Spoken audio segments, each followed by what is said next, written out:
I am the Tofu Golem. Please enjoy the video. You begin by signing into the exact Xbox account that owns the saves. This is critical because cloud data ties to that profile. Once signed in, check that cloud saves are enabled under System Backup and Transfer and confirm your Xbox Live connectivity. If offline, connect to a stable network and restart the console. This forces the system to sync. Make sure storage space is available on both console and cloud. Then move to accessing the save file list so you can restore specific. Now you access My Games and Apps and navigate to manage saved data to see cloud copies. You pick your profile, browse the game list, and choose Download to Console for the title you need.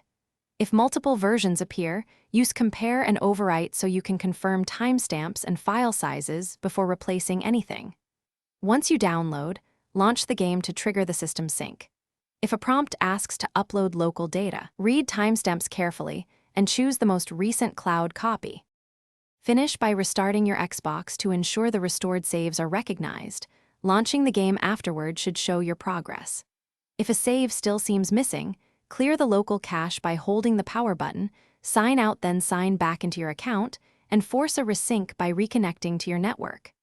Make sure automatic updates are enabled so cloud sync won't be blocked. If problems persist, gather account info and purchase receipts. Then contact Xbox support for an account-level restore option. Thanks for watching. Consider subscribing if we helped you today.